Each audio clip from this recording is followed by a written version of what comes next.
Critters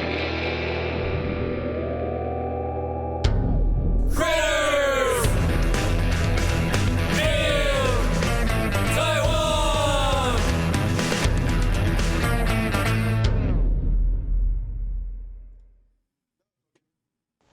Just don't like my coloring.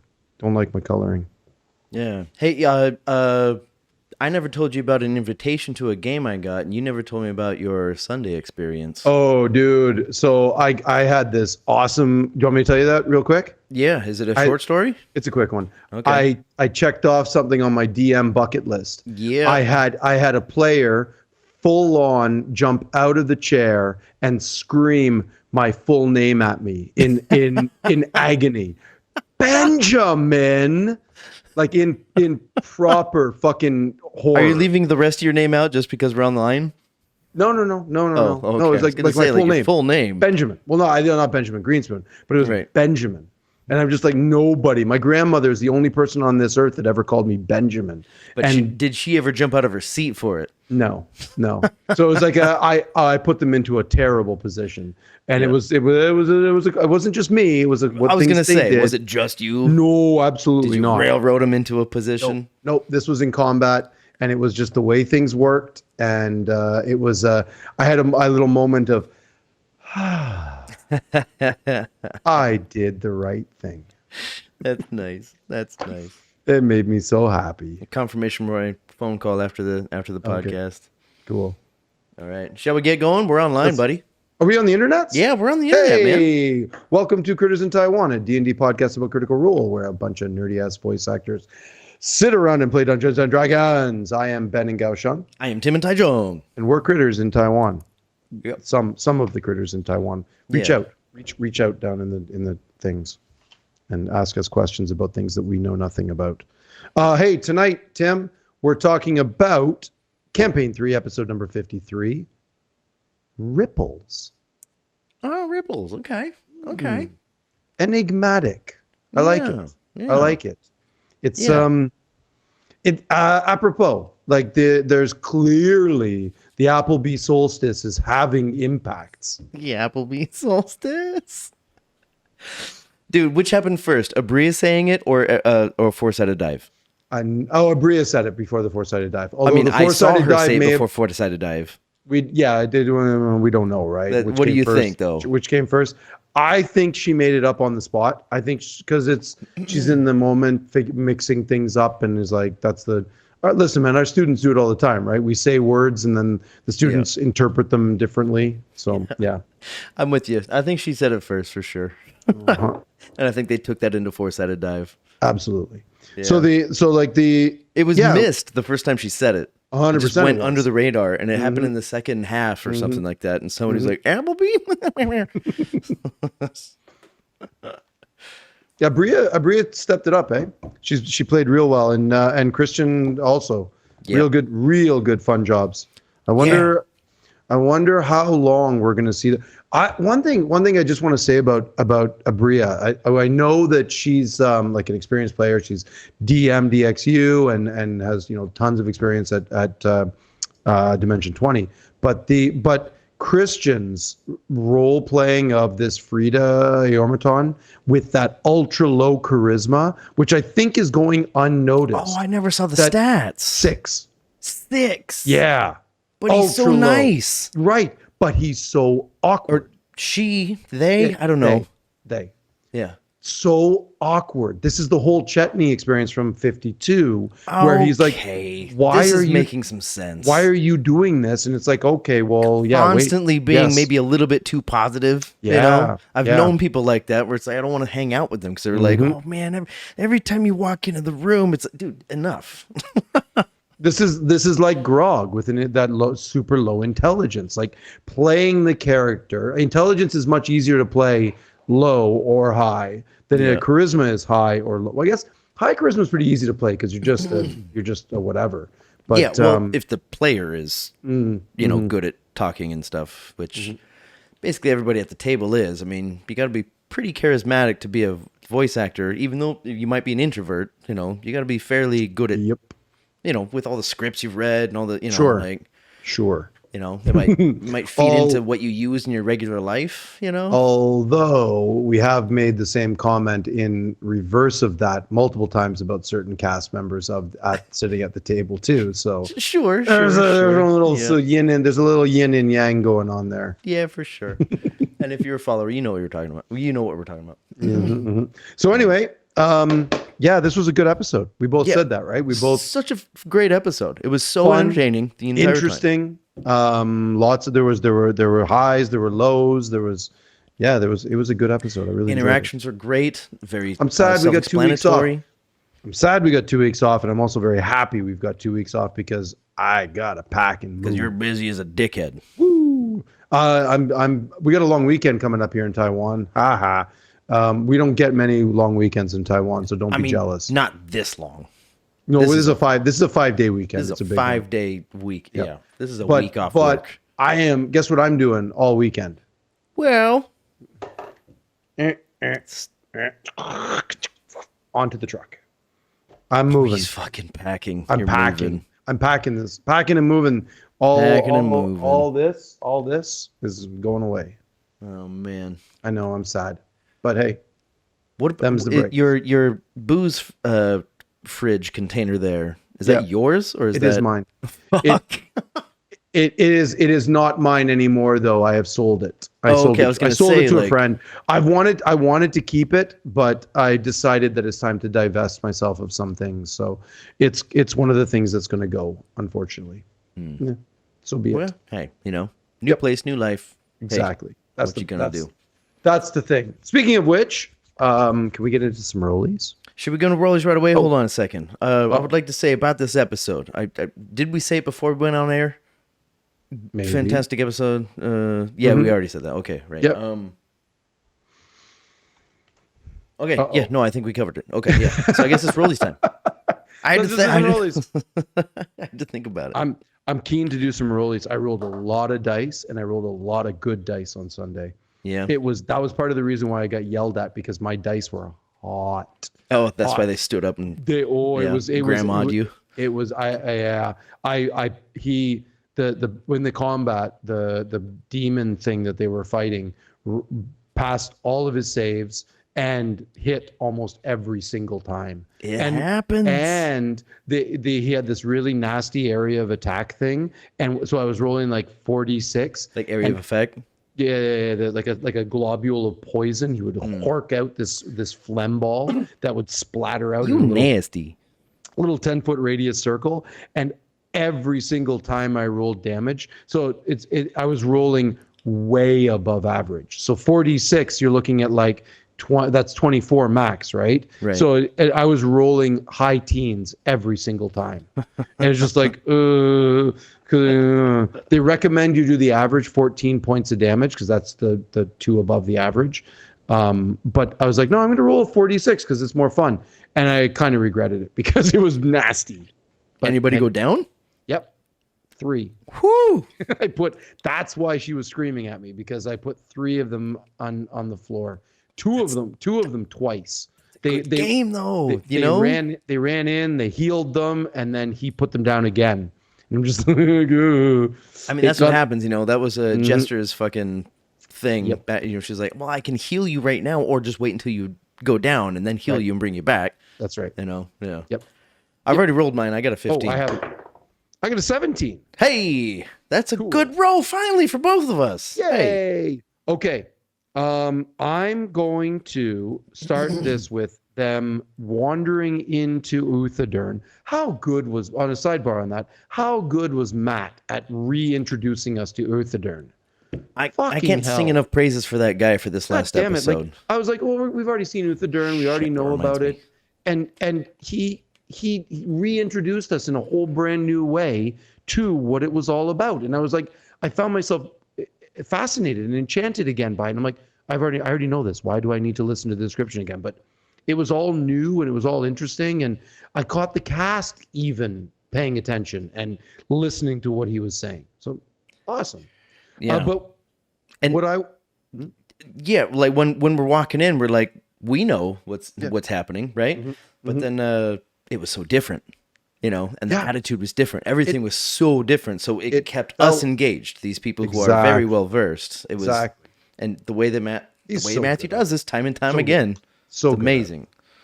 But my point is when they're walking into the they're walking down through the discs, the deliberation disc and the something disc, and then the something disc, and then the I don't remember deliberation all the disc, and names then of the the discs, the yeah. grand disc. I'm missing one of them. I don't remember the first one. The liberation disc, the liber disc, whatever they are. Anyway, he describes the light as dim, right? And that's the first little connection of again why the episode is called Ripples. This is the first little ripple we see. And so here's my question for you. Why do you think they're dim? Because not a minute later, Deanna, the little cleric, goes poof, hey, there's light, and it's bright as fuck. Yeah. What do you think the reason why they're, because Matt's not doing stuff without reason. Why? That's my question, because I don't really know. I don't really have an answer for it. I'm curious what you think. When was it Uthadern? I'm going to ask you now. I'm going to throw some shit back at you. Was it Uthadern when they showed up somewhere and it was like, oh, the description of that place was fantastic? Was that way back in campaign 2 or was that in campaign 3? You and I both, like, outside of cast, we were texting, like, oh, that was gorgeous how he described it. I don't think it was Dressar. It was some Could have lake been or something. Bassaris. It could have been Bassaris. Oh no, it's not. You're talking about the three-tiered city, the one that is the one where they went to the lake city. Yeah. What's it called? Eos. Eos. The Eos. When the way he described, we were enamored with that description. Yeah, 100%. That was the one. Yeah. Huh. Okay, so it wasn't Uthadern. This is No, the first time Uthadern's been described. Now, but when Uthadern was described in campaign 2, it certainly wasn't dark. No, it was well lit, and I don't remember. I'd have to go back and take a look. But if he described it as being lit up by magical glow balls like street lights, like that, like it probably did. He probably did say it, but it's still. I don't understand why. We get a little inkling of it later when they talk to the Vellum Steeple archivist, who says we're not sure why, but some of the older magics are also failing. But that doesn't really make sense about these lights, unless I might be answering my own question here. I got a thing to say about it. I'll probably yes and with this after you're done. Is it because the city is so old that these are? But that doesn't make any sense to me. Like in my mind, it doesn't make. I'm of course Matt has a reason for it, and he wouldn't have described it otherwise. But it doesn't make sense to me that this older magic would fail or be diminished, as the archivist put it. What did she say? A divine. I wrote it down. Deep diminishing of divination. Yeah. So DDD. I'm like, right, a lot of alliteration there. So is that the reason why? Because these streetlights are so old? Because that's how they've always just been lit, and there's never been a problem. And if there's no problem, why would you go and fix it? Well, why would they be dim? Why? Who are they? Dim or are they out? No, they said they're dim. Well, did they say they were dim, or did they say the city was dim? And he said the lights that you've never seen, because Christian actually asked Matt, he's like, for my knowledge of the city, have I ever seen these lights dim? And he's like, no, they've always been light like that. They've always been very bright. Okay, so the lights themselves. The lights themselves were dimmed. And that to me is a ripple. I get it. But it doesn't make any sense in the context for me, because are they divine? Are these lights a divine magic, or would they not be arcane as lights are? Like Deanna's light was fully bright and it's divine. Her Imogen's sparkling dancing lights, her electricity, completely fine, and that's arcane. So why are these ones, specifically the city lights, dimmed? I have a question about that. Okay. Could, let's say, Deanna. That's her name, right? Yes. Yes.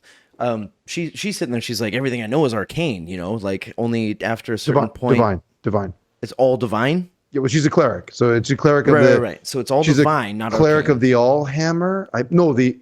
So the Dawnfather, the Dawnfather, Sunny yeah. D, and all of her spells are working. So it's like, Yeah. oh, okay, cool. And then so the lights, and then her spells, and then the sending spells. doesn't work. None of this Right. communication is working whatsoever. And now with your question and with what I have sitting here, it's like, okay, so those are the only ones that don't work. Everything else works, Yep. And they were saying that after that Applebee solstice, all these divine enchantments have lost their luster. She said older magic, the lights, teleportation circles, and scrying. Fuck, I didn't catch that. Yeah. And apparently sending and message. Well, yeah, sending ones. Sending and messaging. Has anybody tried message yet? I don't think anybody has it, do they? No. Yeah, FCG does. FCG does? But no, he's definitely tried. And he tried to send one to Dorian because he's like, maybe it's because where they are versus where we are. Sending. I mean message. The cantrip. The message cantrip. Oh, you mean like the little... It's just a 120 feet, 6-second one that you just. No, I don't think you they tried can that. Remember the Not and Caleb you see. You can reply to this message. That was message. That's message. Yeah. I don't think so. I don't think they've tried it. Maybe I'm wrong. Maybe FCG doesn't have it, or maybe they don't use it. I mean, he tried to send Dorian a message across the fucking world. Yeah, so didn't work. And it Sending clearly doesn't work. And the archivist said that all of the transportation circles have failed. Not just that they don't work, but they are. I think she used the word destroyed, nullified. They're done. Oh, like you can't even use them. Yeah, it can't be used at all. Not like you can use it, but you're just shunted into some fucking mountain. Nope. They are unusable. Do not work at all. Just devoid. Which is odd because that is definitely arcane. I'm fairly certain that that divine doesn't have that spell. Fairly certain. Here's my question then. Like, is there, I mean, we obviously don't know the answer to this, but some food for thought. Wow. Is maybe the sending spell across the entire fucking planet is due to some enchantment done fucking, ages ago, where it's, it's withheld. It's some kind of a communication system that was held with an enchantment over the entire planet. I mean, I might be having a tin hat here, but like if that's D&D, gone, man, and the lighting there's is no gone, such thing. Just There's no such thing as conspiracy stuff because it's all perfectly relevant. Not all of it could be fine. Right. I just kind of feel like Marisha in the last campaign when she went nuts. She went all Charlie Day on us. Matt has developed these things called ley lines that I've never seen them before in any campaign ever. And seeing the visualization of that in Danny Carr's thing, that she did, where they mispronounced archivist. It was like, oh, that's what a ley line is, and they lined up and whatever. Yeah, I mean, maybe it's an artistic impression, but it's definitely a common concept. Like the Earth has ley lines. We have magnetic ley lines. That's how birds and whales and stuff find their way, right? And there's do you remember? Did you ever watch the movie The Da Vinci Code with Tom Hanks? No, I didn't. Okay, so there's a big thing about ley lines in that where he goes to a junction, a nexus point of two ley lines, and that's where they find the blah blah blah whatever. That's where they find a nice Applebee's. They found a nice Applebee's Nice, and awesome had some what does Applebee's even do? They do it's a roadhouse, right? Burgers, ribs. Yep. Skillets. I don't know what they do. Really bad ribs. Decent burgers. No idea. Yeah. It's not a Canadian thing, so I have no clue. Oh, that's right. Yeah. People would go to Applebee's when they were depressed in college. Is it kind of like a Denny's? Yeah, but more not breakfast. Yeah. Oh, Denny's is only breakfast? It's not only, but that's why people go there. You stay awake until 6 a.m. You go to Denny's. Yeah. Oh. Have another beer. We had Huskies for that. No. The Huskies was like a gas station truck stop. That's where you went at like 4 a.m. after the bar. Yeah. So I had okay. so I had a little theory saying that maybe some of these things, like the lights in Uthadurn, and someone's got to correct him. Stop saying Uthadorn. It's Uthadurn. And Uthadurn. perhaps the entire sending situation could have been a worldwide enchantment, Could because be. it sounds like the enchantments are the things that have been Right. nullified, but apparently not the spells specific to the people doing them. Awful convenient for Matt that all of the things that would let them get to their friends are suddenly not working, isn't Yeah. it? Scrying, sending, teleportation. Huh. Yeah, but hey, he's good at this. He's Well, probably best in the world at this. So one of them. One we'll of them, either for figure it sure. out or we won't. But campaign wrap up, we'll figure it out. So yeah, if Or you guys not at have all. any Who knows? theories, or whatever that you've thought of, put them in Yeah. there, because clearly got- we are clueless. I got a bunch of theories, but that's all they really are. It's like just Yeah. the That's big my one best that one. That right there. the big one that gets me is that it's a double whammy of the apogee solstice fucking up the Sorry, magic. what solstice? The Denny's solstice and yeah.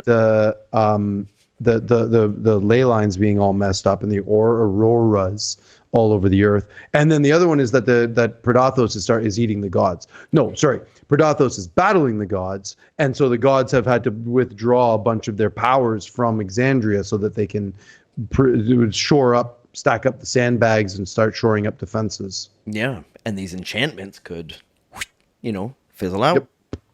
They Although could it raises another interesting point right as soon as I'm starting to say that by lore, by canon, the gods draw their power from their followers. So if they were to withdraw the power from their followers start questioning them, and then they start siphoning power away because they don't have the battery that they need. Humans are batteries, basically, right? Like they're the gods, ones. yeah. The not humans, but the mortals Followers, are batteries for the followers, are batteries for the gods. If they don't have enough batteries, then the gods are basically powerless, right? So yeah. why would they do that? Maybe because they have to. Yeah, I kind of feel the after hearing some of that in that epic episode, some people are like, dude, that makes some sense, man. Yeah, I know. You hear a little bit of I that know. conversation going on between the characters right now, and like they're sitting there like, yeah, what is the, they're just beings like us. They're just super powerful. Yeah, why are we even beholden to them like this? Yeah. Like if maybe we'd be better off without them, but yeah, A fantastic example is the Traveler, like sure. without Well, his here's followers, here's he's got nothing. here's another sort of a wonderful example. Like I've been reading a lot about the indentured slavery on our planet with these things. Oh, our, right, our, yeah. our smartphones, and that the batteries are the lithium ion batteries have cobalt in them, and the cobalt mines in Africa and the Congo are basically being mined out by slaves, indentured slaves, and we're all using smartphones without really thinking about the consequences of us using them. We're beholden to our device, and we're basically condoning slavery and not really caring about it. So it's sort of the same thing with this situation. The parallel for that is that if you were to take away the gods, you would put a lot of people into a very bad place. Yeah, because they blindly require this Right. avenue. Yep. Yeah. Anyway, rollies. Yeah, let's rolly. Jeez, there's a lot going on there. There's a lot going on. There's a 10 for you. I got an 8 All right. right beside the 20, but not quite. I'm going to go with that timestamp graphic. Woo! Oh, I see it. There it goes. Woo. Oh, yeah, hey, look at that. At 1 hour, 32 minutes, and 3 seconds, there was an advantage stack. Oh, right. I remember Where there this was one. advantage, disadvantage, and advantage again. Yep. Matt And did it a little- ended up in their favor where they Yeah. got advantage. I don't remember exactly who it was. It was FCG? FCG gave Chetney Cat's Grace, so Right. he could stealth into the Vellum steeple to gather more information. He had he was exhausted from the night before his romp, Right. and So that he gave has him dis. so that gives him disadvantage. Invisibility gives him advantage, so it's a single roll. And then he gave him Cat's Grace. Cat's Grace gives him advantage. Yeah. Now that's raw, completely wrong. Raw, it doesn't matter how many advantages or disadvantages you have. Doesn't matter. It's always just a straight roll. Yeah. Exactly.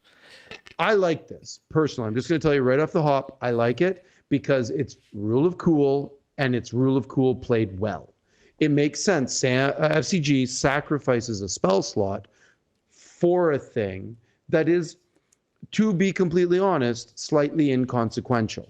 It's only going to give them a little bit more information. It has no real meaningful impact on the game. Right. So it's a good, smart use of rule of cool.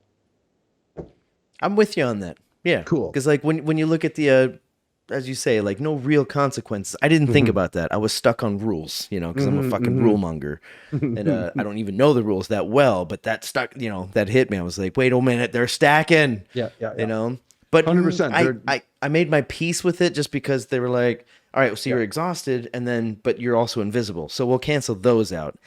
And then he gave him Cat's Grace. So maybe it was a temporal thing where it's like, all right, well, you did it afterwards, so... because they weren't in combat or anything. No, so that's what I mean. So it doesn't really have any meaningful consequence. It's just sort of a thing that happens, and it's like, okay, you're gonna.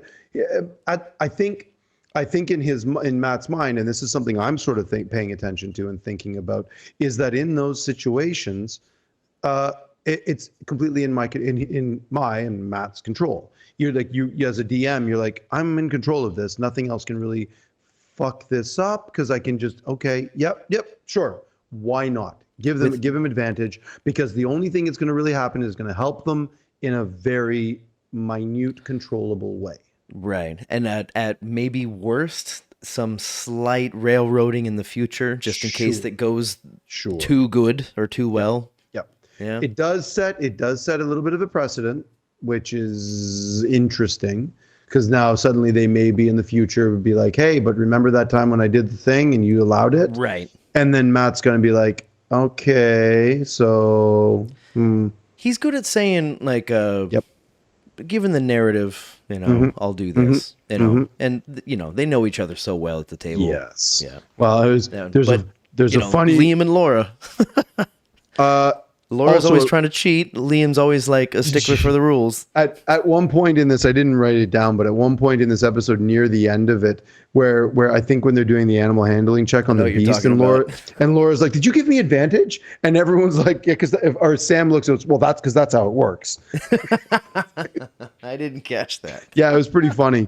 He just looks over. Yeah, because that's how it works. I give it to you after your roll. Yeah. Well, then Abria, that one time, she's like, Can I have advantage? Yeah, I wrote it down. It's like at 40. That happens at 49 minutes. And then Travis even bursts out laughing. DM to DM. Can I have advantage? That was the first. Yeah, Travis was the first one. Like, what? And Abria's like, she realized what she just said. Did you really just ask for that? Like, you don't even have a reason. No reason. Can I just have advantage? I have advantage. So Matthew's reaction to too. it too. The way he looks at her at that point, he's just Brilliant. like, that's it. That's the end of your fucking. You're bringing that to the court. So good. Yeah. So listen, I'm not even gonna yes and that one because it just is. It is what it is. But I want to go back. I want to go back to when they're in the Vellum steeple. This is right before the break. They're getting information from the archivist. I didn't write down her name. I didn't think it would be that consequential. Was it Danny Carr? So I wrote down what she said, though. There's been some incidents, numerous old enchantments, some of them thought a assurance, tend to have faded in recent days. That includes some of our magically bound prisoners who escaped and are currently in the process of being apprehended. Travis turns and goes, shit, or keeping ancient artifacts, or, horns or such. And I'm like, what? Horns? And then I was like, I don't know, what is Orcus? Exactly. So remember the Horn of Orcus, and it's locked up in Vasselheim, right? So I had to look this up. So Oh God. this is campaign 1. They fight the Beholder in that dungeon and they rescue Lady Kima. They finally defeat the Beholder. They get the Horn of Orcus. They bring it back to the temple, one of the temples. I don't remember which one. Maybe Bahamut. I don't remember. Anyway, it's sealed away under there. And I immediately thought, I'm like, okay, well that's a thing. So what other ones are out there that are maybe have been sealed up? Prisoners that are being sealed up. Who do we know that was just sealed up in campaign 2? At the end of campaign 2. What's his fuck? Mm-hmm. The fucking Mm-hmm. the Dirt Wizard's fucking teacher. Yep. Trent Ickithon. Trent Ickithon. Ickithon. Yes. What's going on there? Well, now Caleb is trapped. We don't know. Well, maybe he's not now because of the fucking, maybe he's... Are Mage Hunter Golems affected by this Appleby solstice? We don't know. Lots to come up. Ripples. It's all a good name. There's a lot of shit that's when about you to start come to when light. you start down paths, suddenly the title makes way more sense. Yeah, shit. So this to this, and you know what happens with ripples, right? They start out real small, and then they get bigger and bigger and bigger and bigger and bigger. Yeah. Nice thing we get to look forward to. They start big, and then they get smaller and smaller and smaller. Well, they lose energy, but yeah, but the area's bigger. Yeah, they spread out. Nice thing we get to look forward to is we got this. I know half, science, and then we got the other half of the party. How many episodes do you think we got before we get to them? A month? Well, we got these 2 weeks off, right? So I'm guessing 1 or 2 more before we go to the other. I think we get folks. 4 and 4. That's my guess. I'm thinking it's 4 episodes with this group and 4 episodes with the next group, and then boom. And we've had 2, right? Yep. Yeah, 2 more. I could see them finishing their kind of business here in an episode, perhaps 5? 2. But they did just have a battle, and then and that kind of stagnates what happened. What's so it could happening. it could be 5, because that would mean the next one. They could leave it on cliffhanger for a week off, maybe. Yeah, or maybe a nice time to come back, like after a little break, we come back with the other side, the other 3, where they're probably around Comorta, unless there's another place we don't know of that has, geothermic activity. Because I think they did say another place, but I don't remember what it was. We do not know. I don't think they know. There's not a whole lot of information given about that on Four-Sided Dive. They did give us a lot of stuff, but did you let's talk about that for a quick second? Did you get anything out of Four-Sided Dive? I really enjoyed Ashley's sloppy hosting. It was real good. I would love to have her host a show because she's so Chris Farley about everything. I mean, not like, did you hear that? It's awesome. It's just like she's a wonderful, beautiful actress. Like beautiful, I mean extremely talented. And however, reading a screen and improv, just a nightmare. Like she's the first to say it. But I love watching it. I learned a new word this past week on Real Time with Bill Maher. It was a word that I didn't know before this. I didn't know it was a real thing. They call them nepo babies. Have you heard of this? Babies. Have you heard of this before? No. So like I'm no denigration. Nepotism babies. Yeah. Like this is they're called nepo babies, and they're like Ashley Johnson is one because her parents were super famous in the business. Business, and so is Taliesin, and so is Sam. Like they're all nepo babies, which I was like, I don't. This is not a slag. I mean, the unfortunate thing is it is kind of used in a derogatory way, but it's just for me, in my mind, it's just a thing. Like that's what they are. So it's kind of interesting. I find it kind of it's just a thing. Yeah, that's all. Yeah, I learned a new word. I never heard that word before. It's like if my parents are Alaskan, I might like hiking and camping. You might. That could be part of it. Well, it's the I think, and I'm not going there because it's not how I feel about this, but I think the way people use it in a denigrating way is that they're saying that the nepotism part, you've been given a head start, not Right. based on your talent. Like you wouldn't have had the But- chance unless your parents were in the Bills. Right. The doors wouldn't be opened as much. Yeah. Clearly you have the talent, right? Like they've to last and to be able to do these things. And they probably But- got that maybe because they were Nepo babies. But the genetics, sure. Yeah. Well, no. I mean, because their parents opened the doors for them for Yeah. classes or whatever Absolutely. it takes to get there. Absolutely. Yeah. All those things. Yeah. Or yeah. just the opportunities to get the experience under their belts. And the like you can and it's funny if I can tangent a little bit, Bill was talking about sports and about how sports is the exact opposite of that. You do get nepotism in sports, but it only happens because of sheer Genetics. ability. Yeah. Ability. Because like he was talking about like Sure. you got Ken Griffey Sr. and Ken Griffey Jr. Awesome. In hockey, we've got the Sittler brothers. Awesome. We got and in the NFL, there's a bunch of the Mannings, right? You had the Archie Manning. It was a great quarterback, and then his sons are equally great quarterbacks. But the big Perhaps point is better, that according to some. LeBron James isn't sure if his son is going to be able to cut it in the NBA. Because not because his dad is one of the greatest basketball players that ever played, but because he might not be good enough. So it's that sort of, it's a meritocracy through and through. But in the Hollywood sense of things, it might not be. That's where people sort of go with it, where it's like, maybe not. But hey, digressed enough. Let's get off that topic. It only leads down bad roads. Back in the rollies? Back in the rollies. All right. Whoa. 16. Ran away. I got me a 17. Look at these guys. Fucking rolling high for once. How long has it been since we rolled high? I don't remember, so it's been a while. All right. So right here with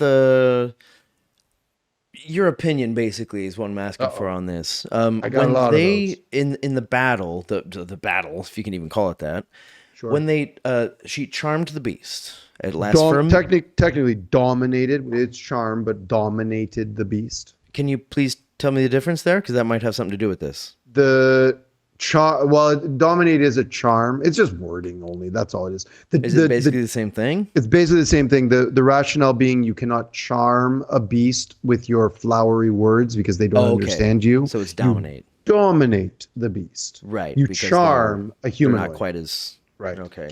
Okay, but it still lasts. Charm human or charm person, charm monster, dominate beast. That's that's the tree. Just because of the fucking sure cognitive abilities of these beings, perhaps. Right. Okay. Fair enough. So they're basically the same thing. All right. Mm-hmm. It lasts a minute, right? Yep.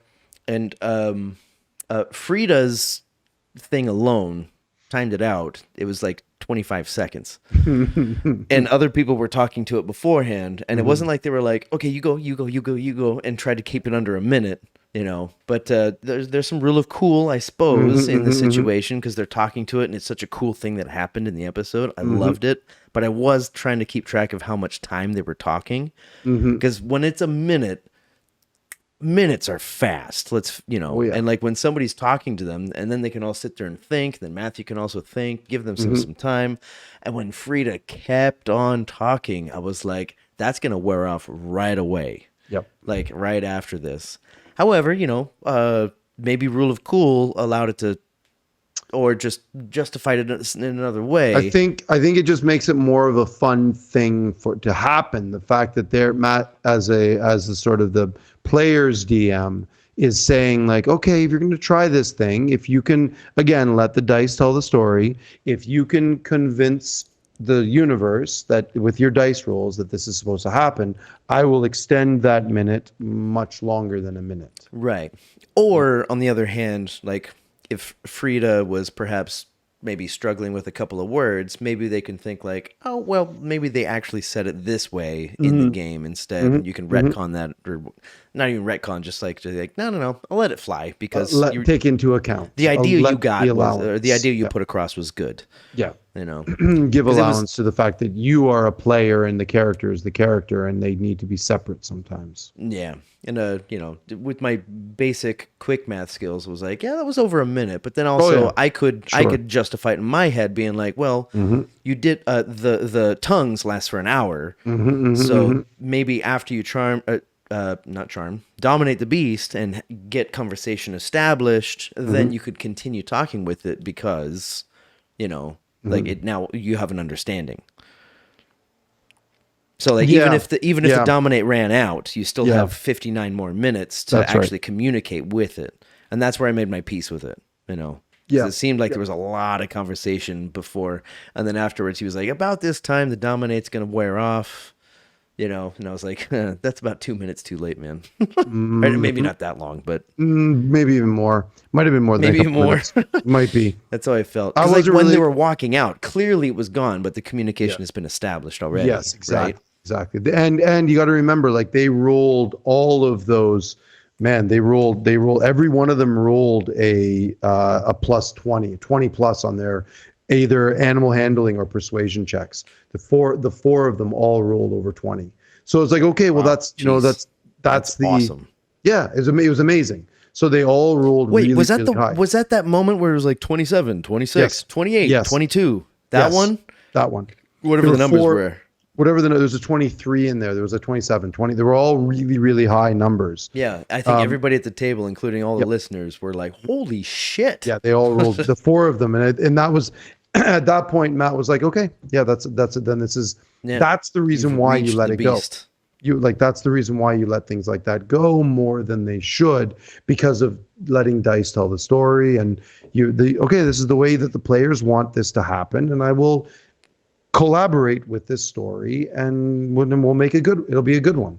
It'll be a story to tell." It was so cool. They're going to be fucking heroes of Uthadurn at this point. Like this is they are now in a way. This, I think, is even better than just defeating the beast, because any any group of adventurers has a really good chance of defeating the beast and being the heroes and blah blah blah. But this is a group that went in there and were like, hey, this is a noble beast, this is a sentinel, we're gonna let this thing out on its way, Uthadurn. We have tolerance as you do with your interracial marriages between dwarf and elf. We also tolerate species, we're supposed to say, right?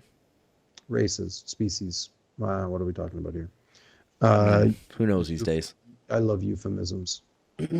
Yeah. Either way, I thought it was cool, but I'm still sitting there like, you know, being like Liam, like, hey, I'm keeping track here. Well, if I can end on that, when FCG casts tongues twice, at the beginning of right before combat, and then right after after the dominate beast goes in, he casts tongues on the bull. The celestial bull. Yeah. Umadurman something. Ermagerd. Yep. Anyway, he cast tongues at the beginning. I timestamped it. 3 hours, 23 minutes, 12 seconds. Sam says, Matt, tongues is a divination spell. And that's right. And Matt says, so you know, Matt. A very, very succinct and definitive, I know. The way he said I didn't see it. I only heard it. Caused me to pause. And I took note of that, because I'm like, okay, he is clearly, again, back to my first one, he's clearly paying attention to what they're doing. And there are things that are triggering and are not triggering. And I want to know what they are. I wish I would have seen that, because that would have cleared up a little bit, like with this divination thing. That feeds what I was saying before about maybe there was an enchantment done with divinity, and then just like fucking set there, just like the traps and the teleportation circles. Like it's like exactly, they don't need divinity to exist. Scrying is a divination spell. Sending is a divination spell. Why does tongues work?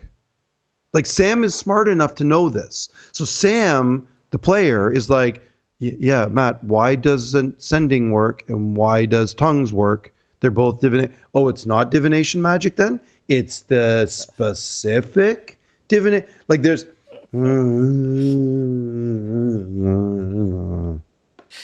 would need to know. I got to ruck a piss. I'll be back in a Okay, second. cool. I can edit it out later. Or not. Or not. The Grand Disc, the Liberation Disc, the Redemption Disc, the Ultimate Frisbee Disc, Compact Disc. That's it. Blu-ray. What was the other disc called?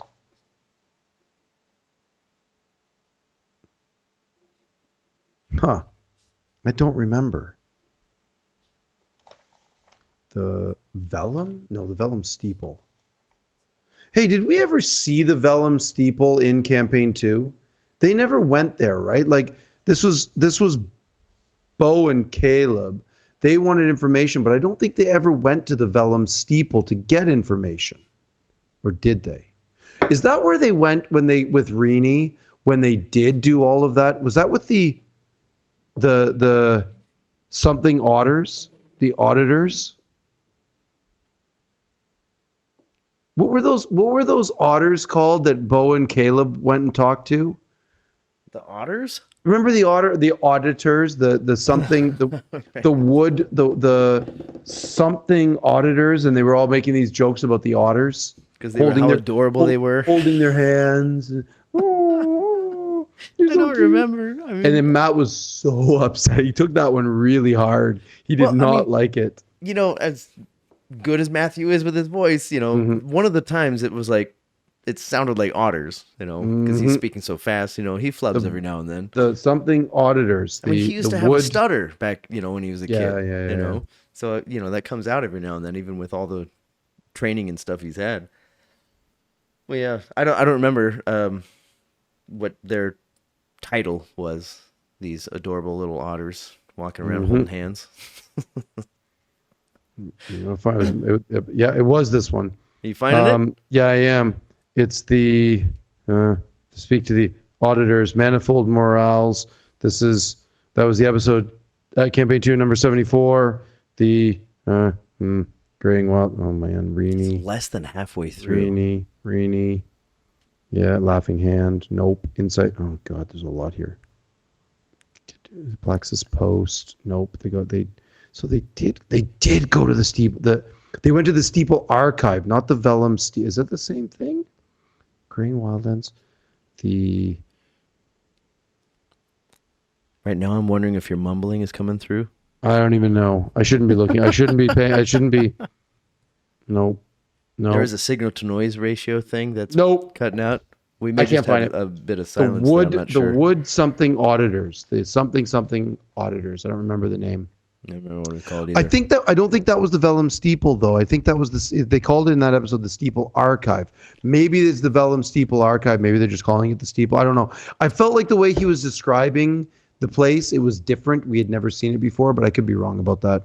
Yeah, they could have adopted a name between then and now. You know, a little time has passed. You know.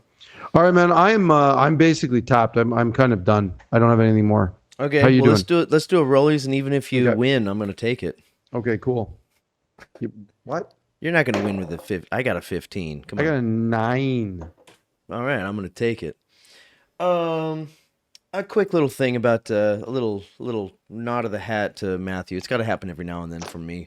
Okay. I loved his attention to detail when Chetney was invisible and he whispered someone's name to their shoulder.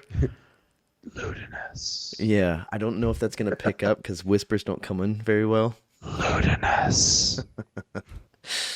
And then he booked out, right? But they saw the door open. You know, in which case they're not stupid. They know it's, and they don't see anything. But I just loved it when Matthew said, I don't remember the woman's name, the person's name, the elf woman. Yes, that was the archivist that they talked to. I didn't write down the name either. And she ran out there, and there was a reaction from like 4 people at the table, like when he said, like, she stops and she looks around, and that little piece of hair from the pompadour comes down a little bit, and I was like, Matthew, you know, that's an author, that's a writer, that's somebody who pays attention and makes these stories Yeah. interesting, it's, you know? it's Like knowing these NPCs, like he spends time with them. It's he weird. lives in these worlds, Yeah, you I know? know. He's one of the luckiest motherfucking geeks, nerds on this fucking planet because he gets to live in these places and it helps him financially and with his life, you Yeah. know, like Yep.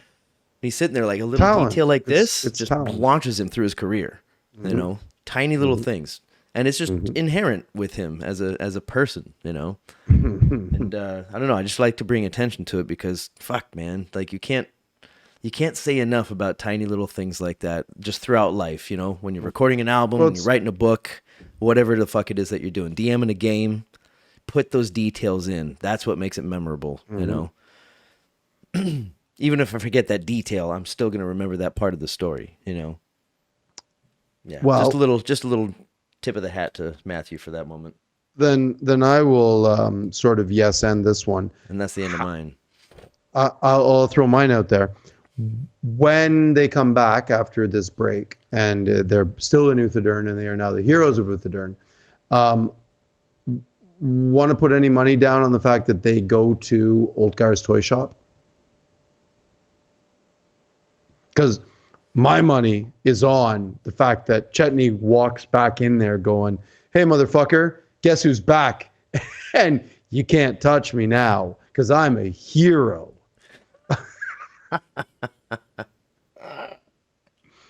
That sounds like a very Chetney thing to do. Yep.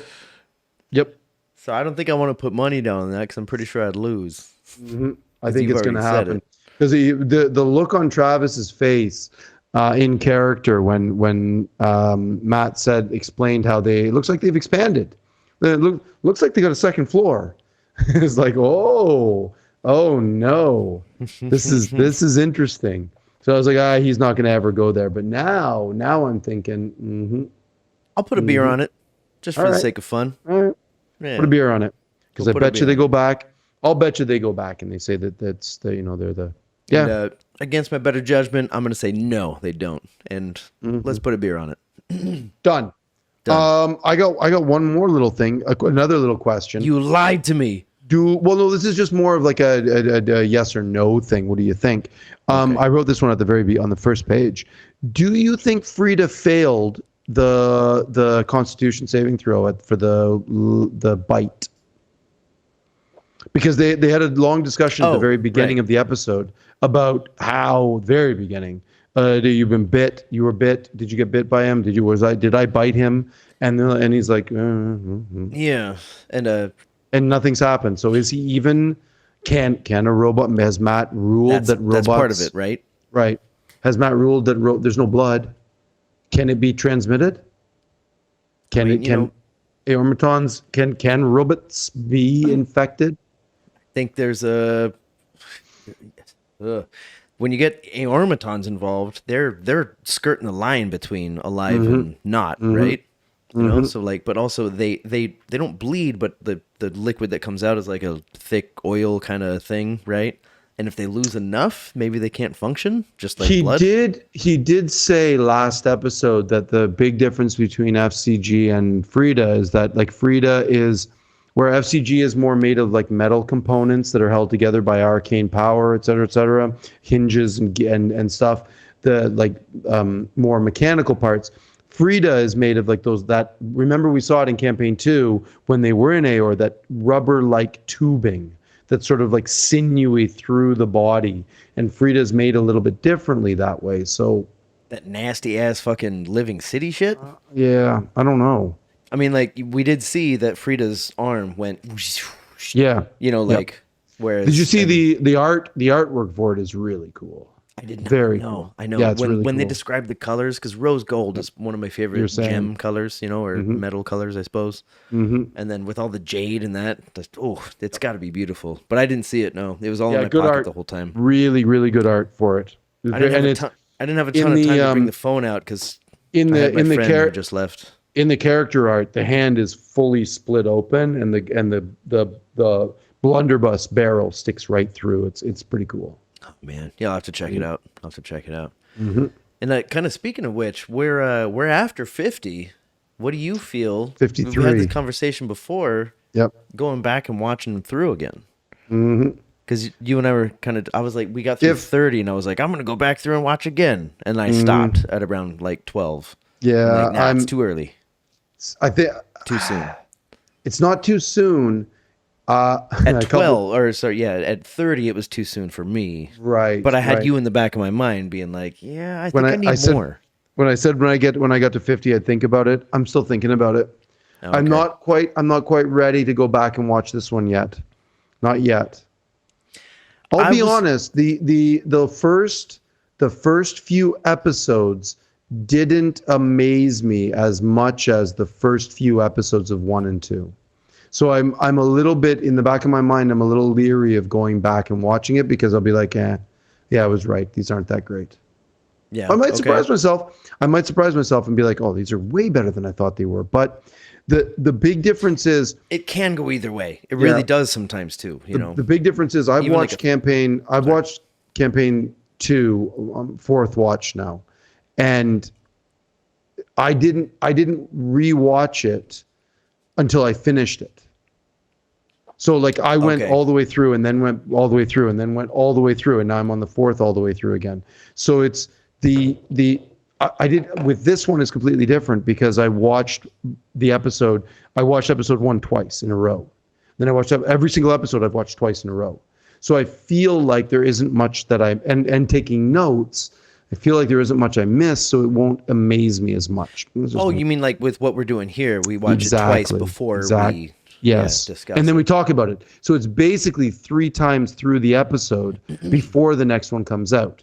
So I'm like, I feel like it's kind of a catch-22, right? A little bit, because I don't know if I'm really going to enjoy watching it again the fourth time. I guess you never really know unless you actually go back and check it out, you know? It's true. And when I went back, I caught a lot more than I did as you go, you know, as it happens. As you do. So my third time through, I saw some shit that I didn't pick up the first time. Whether or not it's consequential, I won't know until the end of this campaign, but, you know. Still some fun stuff, you know, like Dorian's there, you know, like it's a whole different dynamic. They're still learning each other. You got those fucking amazing like jokes about like FCG, oatmeal, pussy, you know, like, fucking all that shit that was hilarious back then that we forgot about because it's not pertinent to the story. It's still entertaining. Actually. You're right. Yeah. Maybe I should give it another chance. Listen, maybe once I get the move done and settled in, and maybe I'll think about it then, but we'll see. There's only so many hours in every day. And so many podcasts in the fucking world, man. You know? Yep. Well, hey, listen, man, if you're done. I'm out of my points here. Let's call it. All right, sounds good, dude. I'm going to remind everybody, I'm fucking stoked about this goddamn album that we're coming out with. We just got these tracks back from our engineer. I was just telling you, Ben, earlier. And he only let me listen to 2 of them, so I can't give much of a review yet. By the time this comes out, that might be true, which is in about 20 minutes from now. So it's probably not going to be true. Probably not going to be true. Damn it. But we're super stoked. So just like keep in touch. Drumatucka on Instagram. And I guess my name on Facebook. There are going to be posts and such about when that album comes out. It cool. Shouldn't be too long. I look forward. You're putting it out on 8-track? Like everyone else? Yeah, Laserdisc, 8-track. What did they have those things like before reel the MP3s, the little Laserdisc? Phonograph. The tiny little... The wax ones? Phonograph. Right. Yeah, phonograph. Got it. Yeah, that's right. But I'll be in touch about that, you know, as it comes out. I can't help but be stoked about it. Vinyl or nothing, man. Vinyl or nothing. I don't have a record player. I have no idea what I'm talking about. But it's nice to have, though. I mean, you know, the vinyl, right? Is it? No, it's not. What did they used to make vinyl out of? I remember learning about this. Or maybe I'm thinking of something else. Didn't they used to make vinyl out of insects? No, that's shellac. They used to make shellac out of insects. What the fuck is shellac? The clear coat that you put over top of furniture and stuff so you don't scratch the wood. Oh, I thought it was just an expletive for musicians. Yeah, boats get it, and like marine things, they get a layer of shellac over them to waterproof them and keep them from getting scratched and all that. They used to make that shit from beetle scales, beetle wings, beetle shells. Oh, wow. Wild. Yeah, wild shit. Jeez. We got a weird history of fucking up animals, man. It's odd. Hey, dude, I'm done. Let's call this. Yeah, okay. Enough about shellac and fucking glue sticks. Yeah, okay. I'm gonna promote the album as it comes out, and yeah, if nothing else, dude, I'm good. don't forget to love each other. And is it finally next Friday yet? Peace, everybody. Take care. Peace. Ow.